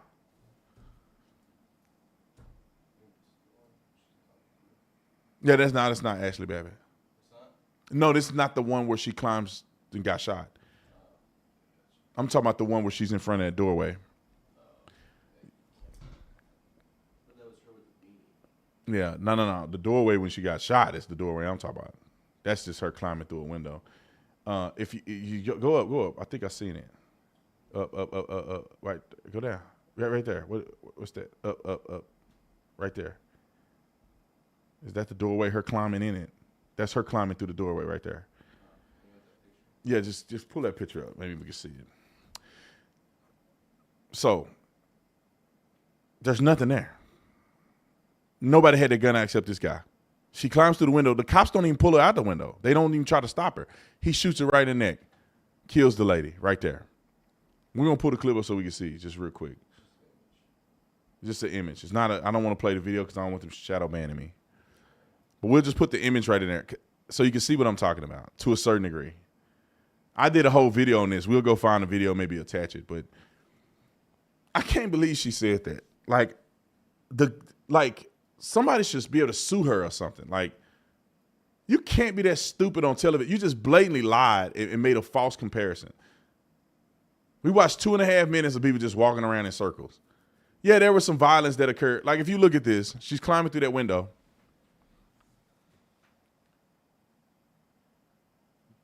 The cops were right here. They're on this wall right here. This wall. They may have backed up a little bit, but they're right here on this wall. They were sitting there the whole time. She climbs up. You look through there. Nobody's doing anything. Everybody's just walking around minding their business. All this is barricaded. That dude is in the corner over there with his gun pointed at Ashley Babbitt. Now, she had no business doing this. But the shooter in the neck is insane. All right.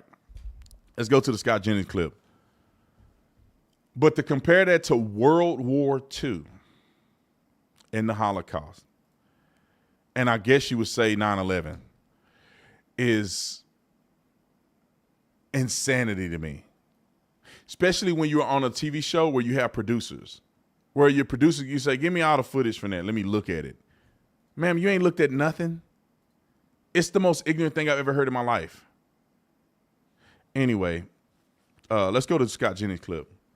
So this is Scott Jennings telling the brutal truth about what happened on January 6th. And then, of course, idiots like this guy got an egg on their face. Let me just play the clip. Scott, in a political sense, is it how we got here? Is interesting, and you can see the evolution. You can play all the sound bites from the days after when you heard Republicans blaming Donald Trump, some being short of saying he should be impeached, saying he should be held accountable. And 4 years later, we are here. It is a stunning political comeback attributed to how Trump played it afterward, how Democrats played it afterward, or something else? Well, I think it's some mixture of everything. But to me, the big message is that in the United States, the people decide. And because of the disastrous 4 years that came after Donald Trump, the people decided to return Donald Trump to power. And that's fundamentally what happened. They looked at what happened on January the 6th. They looked at all the things Democrats claimed about Donald Trump. And they also analyzed every single decision that Joe Biden and Kamala Harris made. And they delivered Donald Trump a convincing victory 4 years later. It is tough, though, Scott, because when you say the people decide, that's what people tried to make sure didn't happen on January 6th, was allowing the people to decide. The machinery turned. It was a terrible... The lack of acknowledgement of how bad it was in the aftermath. I mean, I think a great many people have acknowledged it, but also what happened that day. The machinery turned. Mm-hmm. Joe Biden became the president. He had one of the worst terms of any U.S. president, and then the people scrambled back to Donald Trump. That is the history of what happened. Anybody disagree? Raise your hand if you disagree. No, that's exactly what happened. And I think he's being, gracious and not just saying it was January 6th was bullcrap. They literally delayed the vote and they voted anyway. Like what was stopped? They act like the election was postponed for 2 or 3 days or a week or a month. They literally voted the same day and certified the election. And the vice president certified the election. Okay. All these people are so evil. It makes my blood boil. All right, here's another crazy story of a lawsuit alleging that Fox Sports co-host harassed hairstylist and offered her $1.5 million for sex. Now, I'm not advocating for nothing, but sis, you let JoJo hit for free. He want to offer you $5. Girls can do this with men. I'm just saying, if a woman offered a man $1.5 million to have sex, he gonna say okay, and he ain't gonna care. That's just gonna be one more person that he gonna forget about, like all the rest of the women. Now let me just say this: I know that legitimately people shouldn't want money for sex, and you shouldn't have sex with people you're not married to. Period. But I just wonder, people got to stop acting real holier than thou when it comes to this stuff. Quit acting like you really have a high moral ground. Just stop acting like that. If you want to say pay for that, it's illegal anyway, and you shouldn't even indulge in it. You just don't want to sleep with a guy. That's totally fine. But people need to quit acting like, especially the people that claim they're victims in this stuff, need to quit acting like this is so bizarre. Because women sleep with people for money all the time. All the time. And the funny thing is, because he's not good looking, he had to offer $1.5 million and she turned him down. Dudes can do it for free. They let the same, like if I go to the woman, I'm not justifying this. I'm just giving my thoughts. They're coming out of my head like this. If they go look at the woman who denied this, I think he was wrong for offering it to her. I think she was right by denying it. But I don't want to hear nobody jump on a more high ground. Because therefore, if you deny $1.5 million to this guy, did that mean that you hold yourself to a standard higher than $1.5 million? If in fact you didn't slept with 15 other dudes that didn't pay you anything but gave you a steak dinner, then don't act like you just that depressed over somebody offering this to you. That's it. You just tell them no, it's over. But I don't get it. Let me watch the clip real quick because I think it'll tell a little bit of a story. But I just don't understand how women and men are so different in this. If a woman offered me $1.5 million for sex, before I was saved, I did it. I would have done it. After I'm saved, I would have said no, thank you. I don't feel harassed. I don't feel sexualized. I don't feel anything. I know the woman can't get it. She won't offer me $1.5 million. If I wasn't in love with Jesus, I would take your money in 20 minutes of your best time of your life and never think about you ever again. But I don't feel the need to say, oh, I'm so offended. He assaulted me. I'm so harassed by this person. It's just like women in the gym. Like if you're a good looking man, you can go up to women in the gym. If you ugly, they're offended that you would, you a good looking man. You can go up to a woman at the bar. You a good-looking man with confidence, you go to a woman at the bar. She can be married. You could go talk to her. If you ugly and you short, men just catcalling me. I don't know. Women be tripping sometimes.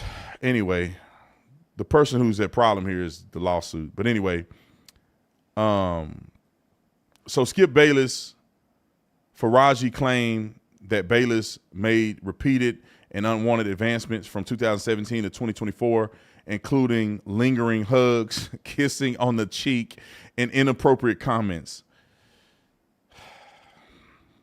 In 2021, Bayless allegedly offered Faraji $1.5 million for sexual favors, which she refused.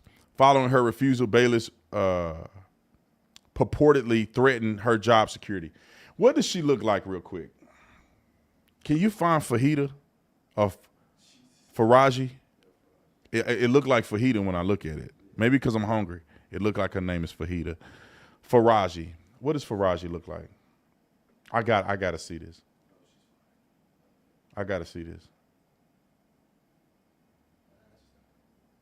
Is that Faraji? Too bad they don't have a picture of her without makeup on. Because most of the time they ain't that good looking without the makeup. It is what it is. It ain't bad. It ain't bad. You look like your uncle without that makeup on. Now she may be fine. Let me see. So let me just say this.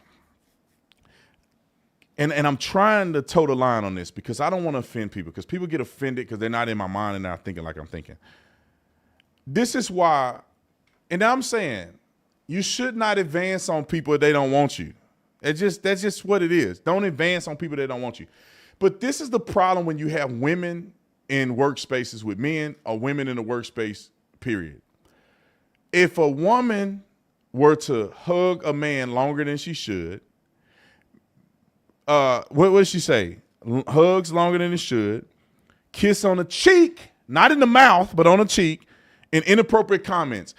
If a woman, you will never in your life see a lawsuit where a man is complaining about women doing this. Women do this all the time. When I was a cop, women would talk about how nice my butt was and all kind of other stuff.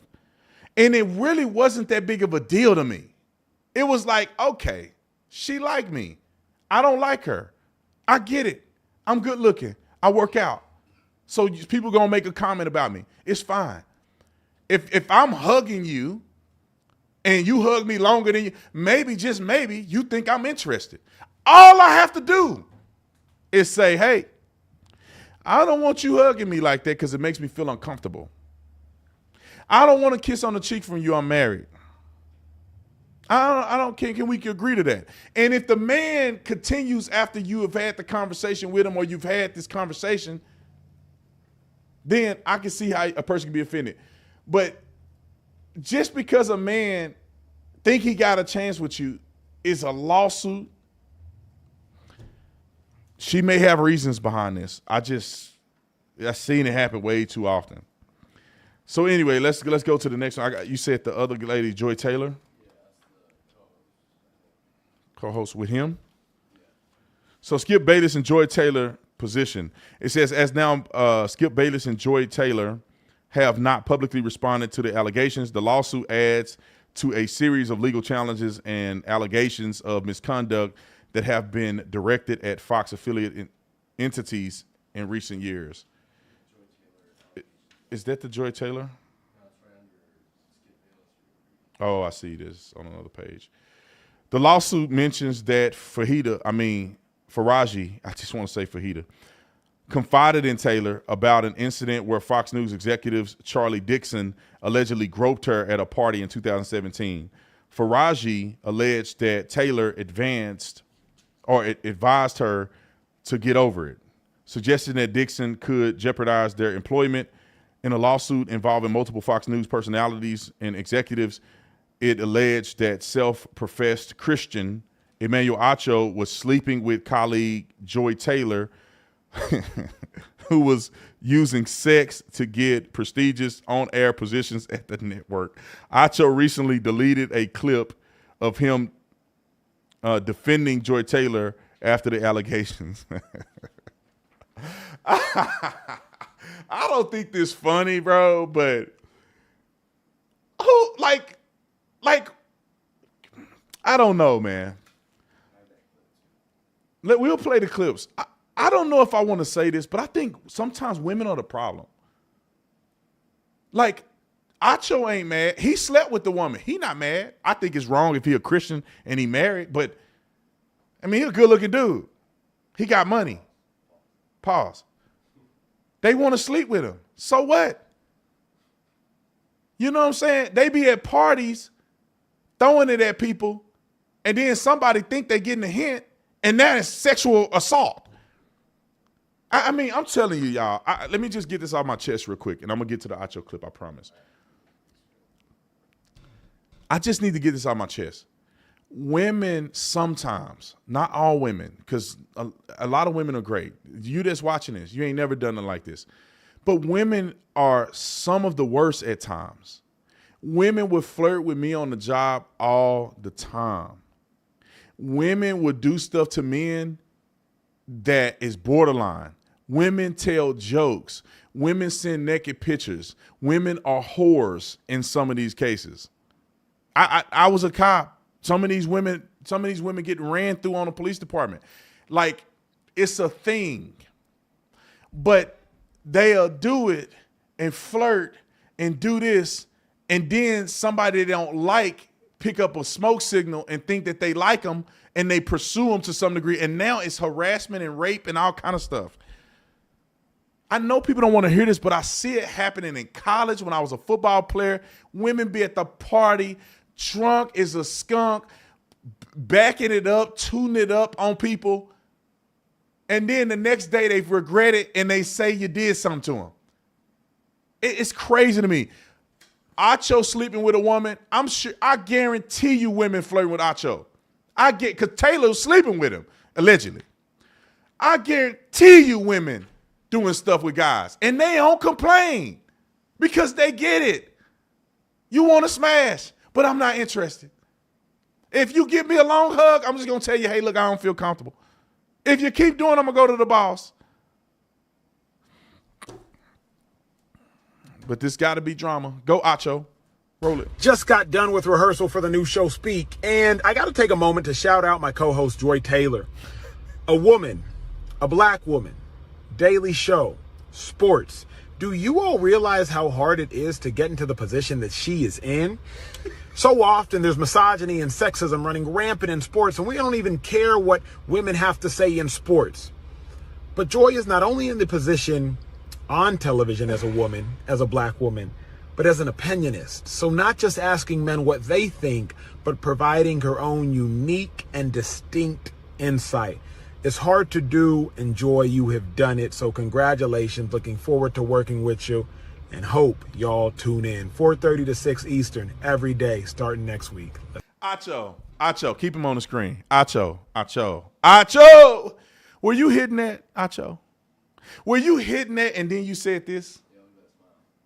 Acho, when you made this video, was in the back of your mind the other night when you were at her house, in the bed, doing your thing, knowing that y'all can't let it be public, and you knew that and you did this, is it true, Acho? That's all I want to know.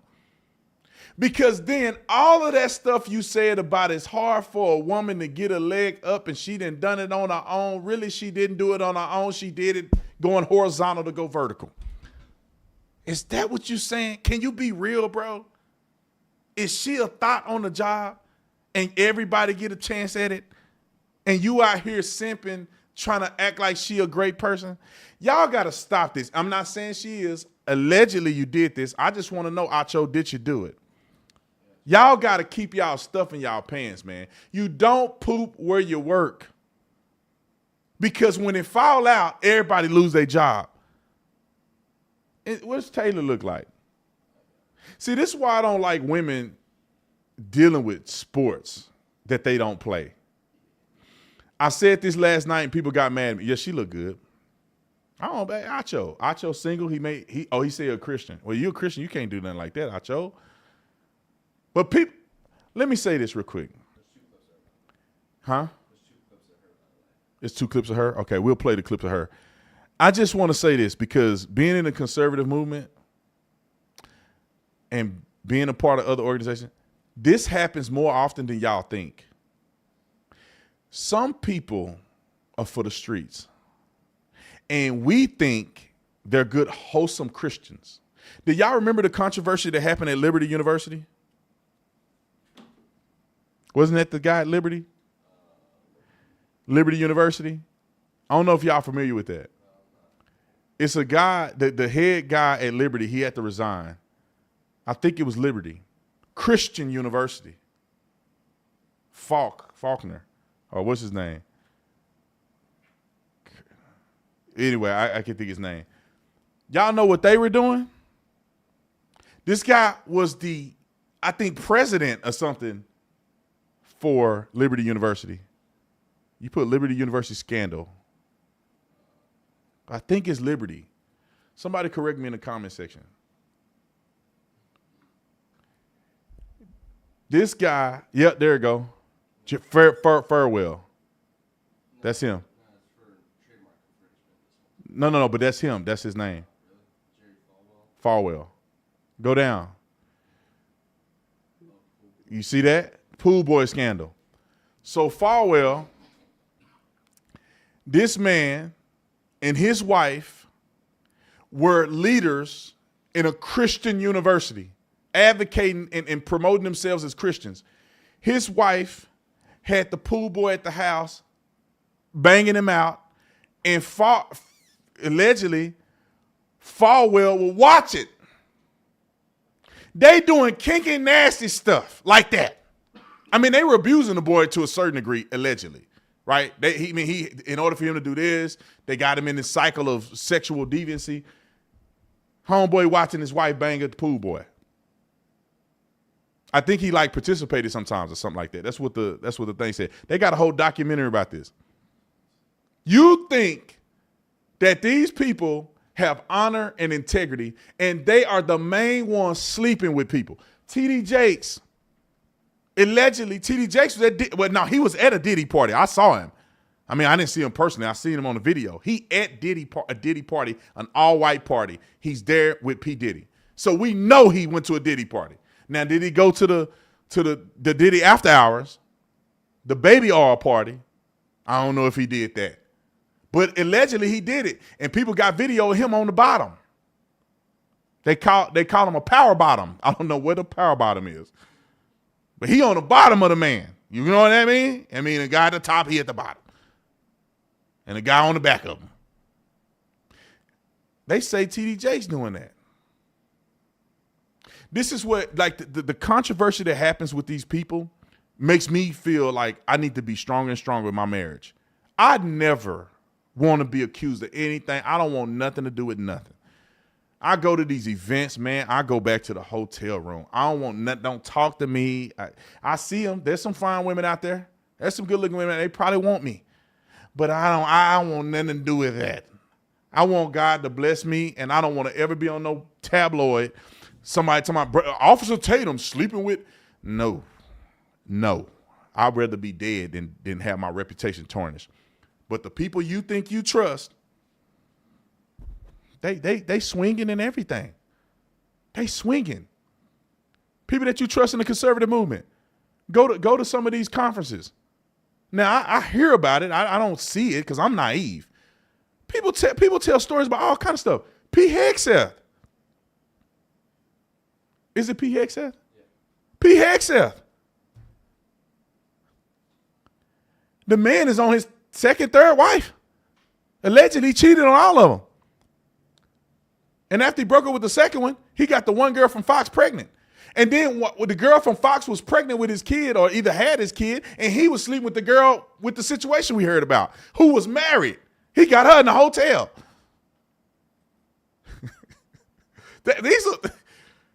Who else cutting up? I'm not trying to judge these people. I'm just telling y'all what happened with him. Alleged. Sleeping with people, and I get it, man. People are humans, but the dude from Fox. Remember the dude from Fox? Fox Business. And I knew the girl that he slept with. What's her name? The dude from Fox Business. Put Google that real quick. Just so y'all clear. I knew her through a guy who was my business partner. I really admired her. I thought she was so like, I looked up to her because I thought she was so good on television. And a couple chances is Charles Payne, and her name is Huey, or forget her name. But the guy that I work with, who was a business partner of mine at the time, he kind of took me under his wing when I first got in the conservative movement. He had her and the black girl, I forget her name now, Pierce. Dang, I forget people's names. He was like, he the one that got them started, helped them get on TV or whatever. Scotty Nell Hughes. There she go right there. See her? So Scotty would go on television and I would watch her when she would go on the things. I thought she was so put together. She was a Southern woman with her husband and everything. And I really looked up to her. I thought I had high respect for her. Come to find out the guy on Fox and her was sleeping around. And she dumb enough, and I say this, she was my friend. But when she tried to expose him by sending an email correspondence between him and her, I lost respect for her. Because she tried to blast him for sleeping with her, but she's married, and he was married. And she tried to put it out there to do the same thing that we see somebody doing here, want a lawsuit. Ma'am, you slept with him too. You text him back on the email you sent. You talking about getting dirty with him in the hot tub. Oh, let's get to these clips real quick. Let's play the Joy Taylor, 2 clips from Joy Taylor, and I can't wait to see what Shannon and them got to say. Roll the clip. Wake up call, same time. How would I not know how hard it is to do the show I work on? You have to constantly reaffirm that you are good enough, that you belong there, and then always prove it. So I would just always say you got to do twice the work to get half the opportunity. But that, to me, the mentality I've always had on it is that's just going to make me better. So that's why I'm excellent. Because I had to be. I couldn't be average. I couldn't be okay. I couldn't be late. I couldn't complain. I couldn't say no. Now I do. Right. Well, you couldn't say no, huh? No, I'm just playing. I don't know if she did any of this stuff. Go to the second clip.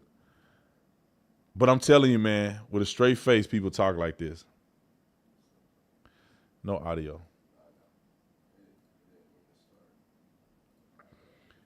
Yep. I took it a step further, as I always do, and I dubbed them princess boys because clearly they want the princess treatment. And being a woman of substance and means, I can provide that for them. Now, there's things that I want in exchange for taking care of a princess boy. And, if that is what men are interested in behaving like, I feel like I can do that. I can be that person for you. I can give you an experience you've never had. So They were not very happy with me about that one. I like the movement. I'm not going to partake. Did she just say what I thought she said? No. I heard enough. But this is why I think you shouldn't mix sauces on this stuff, man. And I'll say this. The women who are watching this, you're a great woman. You would never do this. Most women with high value men and men that got status, most women will do it. You sit on a set with a woman long enough and you're a good looking man with status and potential, you could take her on a date and you can hit, more than likely, even if she married. I've seen it happen. I hear about it happening all the time. That's a good looking woman right there, right? Now, it's alleged that her and Acho hit. But if you ask me, I'm not shocked. I'm not shocked. This is what people do. And women exploit their sexuality to get advances in life on just about a lot of stuff. Not all women. All you got to do is look at it. You will never see an ugly anchor on a television. The 2 women that we just showed that was embroiled in this. One is the girl telling the girl get over it. The other one's supposed to be sleeping with Acho. Are they ugly? No, they're exceptionally beautiful. And that's how they leverage themselves in environments. And they let dudes do stuff for free. Imagine if they want to get an opportunity and they're grimy enough to do it. They'll sleep with a guy. And let me say this and I'll move on. The reason why men treat women like this in the workplace because there's so many women that'll do it. If you tell me that you go out to the pond and nobody's catching fish, that people gonna go out there to fish. No, they're not going out there to fish because nobody's catching fish.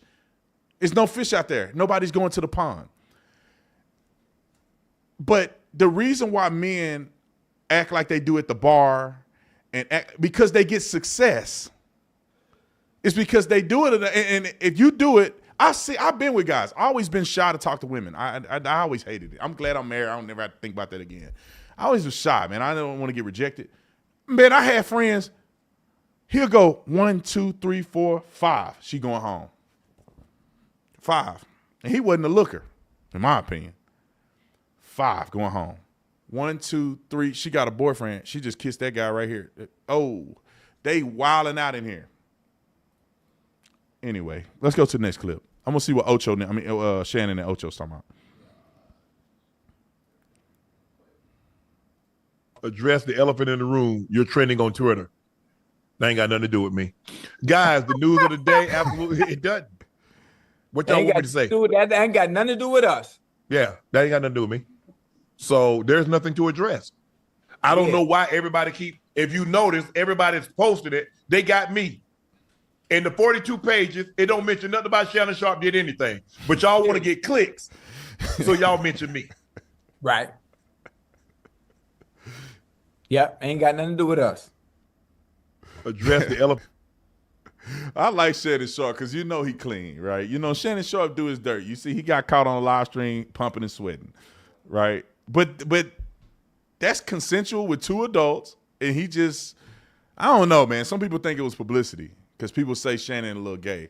I don't think he gay. I think he metro. Like some guys are just like they kind of, it's called metrosexual, meaning they like finer things, right? They get their nails done, not with the nail polish, but with clear coat. They got to be clean. They got to shave every day, and they get face products, and they do some of the feminized things that women do, but they're not gay. They like women, and I think Shannon is like that. He he's physically fit. He dress. He be trying to dress up and got the fashion stuff, and he always sharp every day. And he's just like that. But guys look at some guy like that and they think they're gay. Now I don't know Shannon. So he may have leaked that video of him with that girl so people think he's straight. I mean, that was embarrassing, man. I mean, God dang. IG Live, bro. He on IG Live moaning and stuff. That my pillow, he said. Shannon, and hit the clip that I will never forget. This will go down in history as the Shannon Sharpe clip. Because after he was pumping and sweating on live stream, it wasn't a video. I guess the phone was off the bed on the floor, but he was growling and talking dirty. Man, I hope nothing like that ever happened to me, man. If it do, man, I'm gonna be off the internet for a while. But when he did that, this meme is Shannon Sharpe. Roll the clip. All I ask is when you lay your head on that pillow at night, I gave you everything I had. I gave you everything. I walk around my house saying this. My wife think it's so funny. I say all I know when you lay your head on the pillow at night, I gave you all I had. Oh my gosh, this is the funniest thing ever. Anyway, some of y'all may not think it's funny, but when you lay your head on a pillow at night, and it's not that he said it, it's that he country too. The way he said it and he's country, when you lay your head at the pillow at night, just know I gave you all I had. Skip. Him and Skip on the thing. All right, I think that was it. There's one more clip I want to play of that woman comedian. Yeah, there's a lot of cussing. It's a lot of cussing. Let's just leave that out. Maybe we'll do it as a video later. But anyway, I'm done with beating a dead horse on this whole thing. You know, maybe I'm sexist to a certain degree. I just think women need to stay out of this stuff. I mean, why can't women just be in women? I mean, they be gossiping and fighting and stuff on their own set, but man, let women be with women's stuff and let men stay with men's stuff. You know, and it's unfortunate because women's sports is not that good, so therefore they don't have the opportunities like male sports do. So I get it. Women shouldn't be stifled because of their gender, but I think women in the workplace cause more of a distraction to men than anything. I honestly believe that, because they picking these women that come to the set scantily clad, smelling like roses, and they sexualized. And a man can't just be like he is with other men, right? Talking trash. Oh, boy, if I was 20 years younger, I'll take her down. You know, men talk like that. It ain't always right, but they do. But when a woman is around, it get weird. Because now a man can't say a joke to another man and talk about it. Now she offended. She offended that you said that. The women can talk about how good men look at the 24 hours a day. A man say something about a woman and he ain't hot and he ain't like him, she offended like a mug. I'm gonna file a lawsuit. If that man, like for instance, Joy Villa in the conservative movement claimed that Corey Lewandowski slapped on the butt at a party. She made such a big deal about it. I think she thought she was gonna go viral. Corey Lewandowski said, I never did that. And she swore that he slapped on the butt multiple times at a party where they probably both were drunk. Really? You never see the allegations go the other way. A woman came up to me and grabbed me right in the crotch one day. This was back when I was a cop at a party. Of course, she was ugly, so I didn't like it, right? So, but I wasn't going to call the police. But let's be honest, if she was fine, I'd have been like, hey, what you doing later? You know, I wouldn't be like, oh my God, I'm sexually assaulted. She touched me. Right now, as a grown man, if I was somewhere and a woman grabbed my butt at a party, I mean, I'm gonna be like, hey man, look, just don't touch me, man. You good? You good? I know you drinking. Look, I'm married. Unless you want my wife to kill you, don't touch me. It's all good. We cool. I ain't got no problem with you. Ain't got no problem with me. I know you like me. You want me, but I'm married and I'm giving you a warning. Don't touch me again. It's fine. It's cool. I'm not gonna tell nobody. I'm not gonna complain. You may have thought you may have thought I was flirting with you or something, but it ain't there. I'm cool. There's no lawsuits. There's no I'm going viral because you slapped me on the butt and I'm so hurt and offended. Oh my God, I can't believe she touched me. How dare she touch me? It's not right that she touched me. It's like, bro, you touch me on the butt or you slap me or grab my crotch. Like, am I really that offended? It's like, ma'am, don't touch me again. It's not a big deal, man. Y'all must be used to another world. I'm not gonna call the police on a woman who groped me. I would never call the police on a woman who groped me. Even in the workplace, I'd be like, hey man, don't touch me again. I don't really like that. These women, $4.5 million lawsuit. Man, Fox News is like, oh my God, really? I mean, how many women involved in this? That's why some stations don't hire women. And women think that it's because it's a liability. And men get weird with women too. I say the same thing in the military. Why are we mixing male and female in the military? We shouldn't do that, man. Men need to stay over here, women need to stay over here. If you're a commander, you should be a commander of men, and women should be commanders of women platoons or whatever you want to do. Y'all keep that separate, man, because people are horny. And you get men and women in the same thing, and they sleep with each other, and they getting domestic violence and rape allegations. I mean, look, since the advent of women being integrated with men, and it's all kind of rape allegations. And we all know that most of them are probably not real. There's probably a few of them that actually are real. Most of them are waking up regretting stuff. All right, let's do these super chats real quick.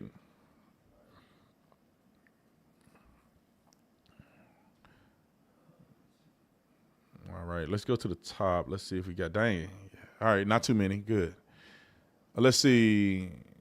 Everybody need to like and share. Thank you so much, Dustin, for that. You need to wait on something? Okay. All right, we'll continue. JL Jr., thanks so much. Hey, Mr. Tatum, I wanted to wish you a happy new year and God bless you. This year, I plan on growing closer with Jesus and publishing that children's book I told you about. Please continue to pray for me. You got to email me again because I've had 2 people that approached me about children's books. Send me an email so I can know exactly what you're talking about. Anthony, thank you so much. Best news ever, y'all. I don't know what that emoji is. Let's see. Verite. I don't know how to say it. My best childhood friend is am I reading that right? Is a blend. What? Oh, blind. Am I seeing that right? Is a blind black immigrant living in Ottawa, Canada. He just exploded with joy when he found out Trudeau is stepping down. I can't find a person that's not happy about Trudeau stepping down. Okay, let's see. Yeah, make it a little bit. Can you make it bigger? Because I can't read and I'm straining to see. The little, yeah. Oh, yeah, there we go, right there. Cool, that's better. Now, scroll down. Let's see. Yeah, all right, here you go. I can control it, right? All right, Dustin said Trudeau studied at the University of Arizona. I'm gonna block Dustin at some point. Dog Mama said, if a trans woman tries to take my title of woman, a real woman, he, she, it, them, they are going to have a bad day because of me. I don't know why people just can't just be in their own lane, bro. You ain't a woman. You a man that want to be a woman. Just accept that. Why y'all got to play games? And then you walk around and say, I'm trans. Well, if you're a woman, just say you're a woman. Why you got to add trans on there? Oh, because men don't like women with penile cortexes. Okay, Zach, give him a basketball. Let's see how black he really is. Biddy can't touch the net. Oh, my God. That's hilarious. Tony, thank you for joining the Tatum Squad. Dog Mama said, I also don't see why we're even talking about race. It doesn't matter. It doesn't matter whatsoever, man. Who cares about the color of somebody's skin? Even Martin Luther King understood this 100 years ago. And it's not 100, but y'all get what I'm saying. Martin Luther King understood the content of your character. That's it, bro. That's it. If you're a good person, I don't care if you're Asian. I don't care if you're green. I don't care what you are. If you're a good person, you're a good person. Like I hire people. So I know if you good, you good. I got black people. I got Asian people. I got whites. I got whites here. So everybody here ain't conservative, I don't think. Most of the people are conservative. Everybody got to understand where it come from. Nick is a rhino. I got people downstairs that work for me. I don't know where they stand politically, but they understand what it is. Ain't nobody finna be having Satan around here or nothing crazy. But you can do what you want to do. Just know we're a Christian conservative organization. And if you don't like it, then you don't have to work here. But anyway. Let's see. Oh, the horror. I don't know what you're saying. Let's see. Anthony, thanks so much for the super chat. Deracialize humanity. Am I saying it right? Deracialize humanity. Y'all, we all brothers and sisters. Love y'all. 100%.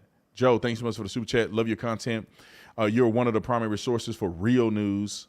Keep up the hard work, man. I appreciate you. Thank you. Samuel, thanks so much for joining or giving a Tatum membership gift. Let's see. Women and black people. Women and black people are similar. That's why they all vote Democrat. I can't deny that. I can't deny it. Let's see. Howdy from Angry Man's audience. How's things down in Tucson, Arizona? You know what's funny? I actually like this, that people still think I live in Tucson. So therefore, when they want to attack me, they're going to attack me in Tucson. I think people anyway, I don't live in Tucson anymore. But anyway, remain committed to the union you made before God. I love that. Let's see. Dolores, thanks so much for the super chat. JL Jr., how do I find your email? On my website, all you got to do is go to contact. Go to contact on the website, and you can contact me. Anywho,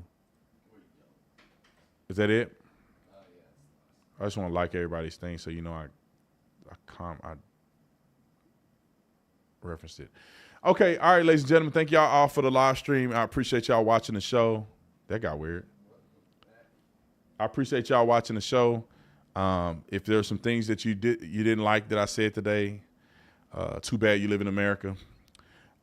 If you do enjoy it, make sure you hit the like button, share the live stream. And I appreciate you guys. Love you guys. Let me know what you think about the interview. Do you think it was good? Do you want me to do more interviews? And you can also list people that you think I should interview, because I'm trying to do more interviews more recently. It's a new thing in 2025. I plan on doing more of them in person. I'll try to do some in-person interviews. But some people are, places I can't fly them into, all right? Or I can't fly them into here. They live too far. But anyway, I love you guys. God bless you. God bless America. I'm out. Oh, the land of the free and the home of the brave. I'm a proud American from my